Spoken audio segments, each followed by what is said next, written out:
Because at the end of the day, America is going to want a president who is a decent human being, who doesn't shit on other people, who has some interest in the American people, some interest in something beyond himself. I think at the end of the day, people are going to reject this bigoted, divisive figure. I'm just giving you the answer to the question you're asking all night long. Why do they vote for Donald Trump? It's not always because they like him. No, it's because stuff like that is kookier to them. Bill Maher didn't hold back when he went after Adam Schiff, calling out the California senator for his ongoing battle with Donald Trump. Maher's criticism was direct and cutting, so much so that Schiff might think twice before ever coming back on the show. If you enjoy bold takes like this, hit that like button and subscribe so you don't miss any updates. I think it's true justice. The only thing he cares about is himself and money, and going after the money is a way to bring about some real justice. Adam Schiff opened the night with a familiar routine, going hard after Donald Trump. He called Trump a self-centered narcissist who, in his words, only cares about himself. Schiff didn't hold back, claiming Trump was clearly guilty of the charges against him and flat out saying he's unfit to lead the country. He even went as far as calling Trump a real threat to American democracy, warning that a second term would be a disaster. It was classic Schiff, lots of bold claims, not much solid proof, and plenty of dramatic flair. But just when you thought he was done, he dropped a line that might seriously come back to bite him. I don't share your pessimism about this or your pessimism about the general election.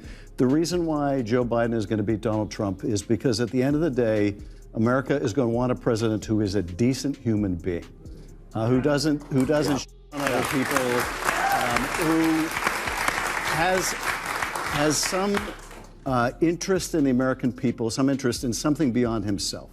I think at the end of the day, people are going to reject this bigoted, divisive figure. Schiff kept going, throwing every insult he could at Donald Trump in what felt like a last-ditch effort to take him down. But the moment that's really coming back to haunt him now? His bold prediction that Joe Biden would win easily. Fast forward to today, Trump's back in the White House, and Schiff's confident claim couldn't have aged worse. It's a major backfire. He's now left looking out of touch and scrambling to explain it all away. It's a textbook case of political karma, and honestly, watching it play out has been pretty satisfying. Even Bill Maher and Stephen A. Smith seem to have had enough. Maher tried to keep it together, but Stephen, he let it rip. And I'm just getting tired of seeing so much stuff targeted in his direction, but somehow, some way, he still survives. I mean, we're talking about a situation where he's still going to be the GOP nominee. He's still going to be running for president. You're President Biden. That's the individual that you're going to have to beat. 4 indictments, 91 counts. They ain't even bringing up the bankruptcies. Ain't even bringing up this particular issue with this civil case. And somehow, some way, he puts cats to shame because he clearly has more than 9 lives. I mean, come on. Before Bill Maher even got a word in, Stephen A. Smith jumped right into the fire. No sugarcoating, he went straight at Adam Schiff and his crew, calling them out for their years-long crusade to take down Donald Trump. They've thrown everything at him, endless investigations, media attacks, even comparing him to the worst figures in history.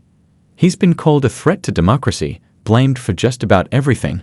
But here's the thing, Trump's still standing. Not only that, he's louder, tougher, and more unshakable than ever.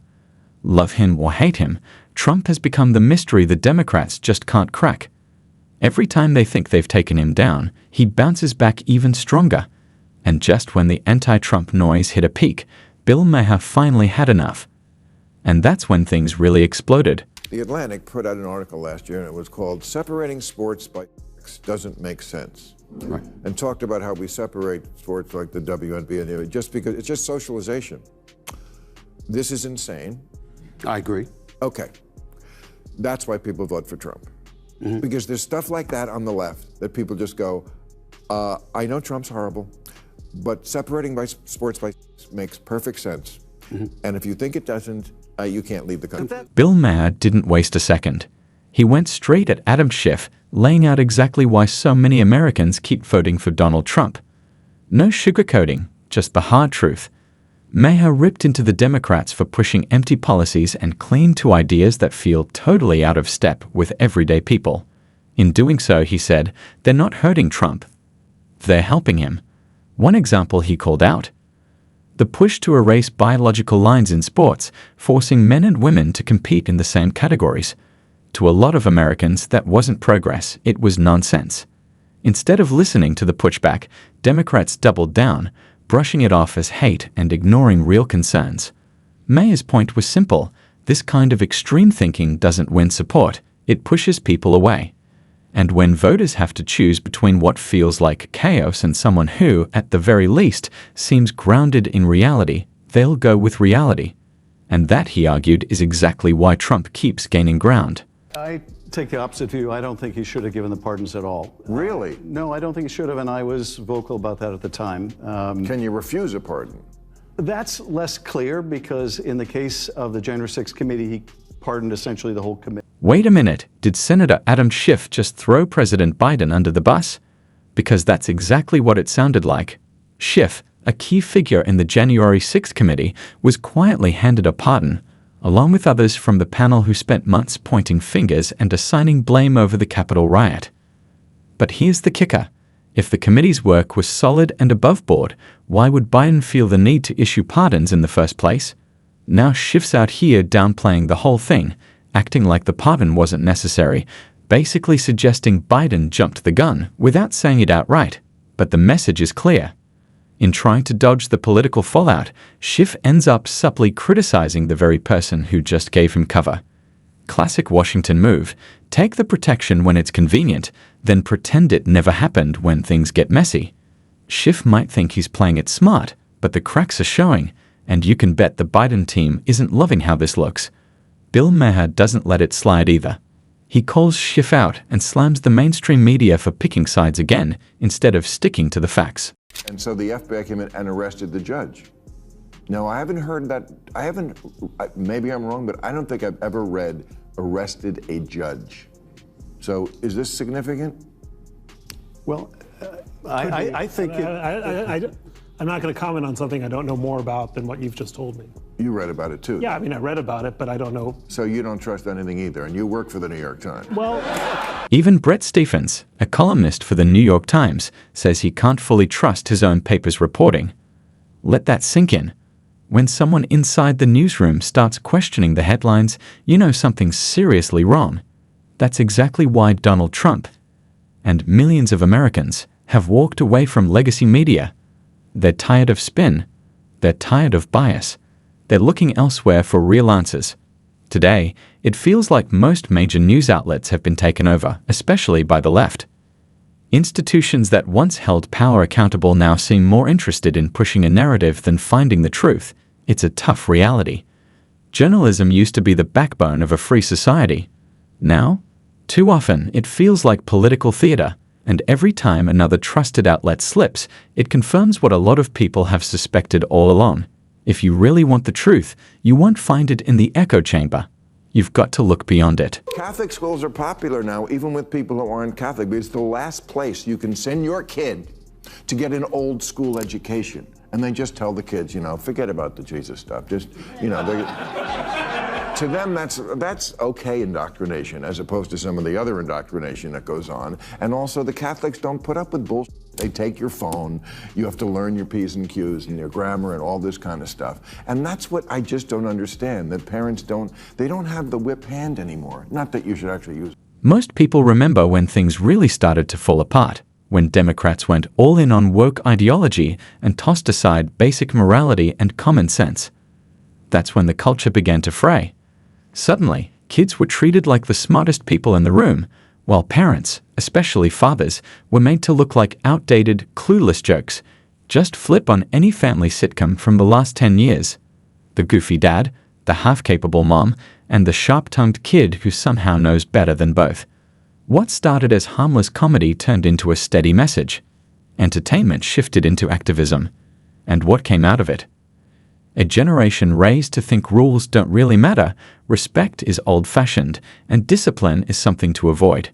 The family structure, the foundation of any strong society, got pushed aside in favor of virtue signaling and trendy causes.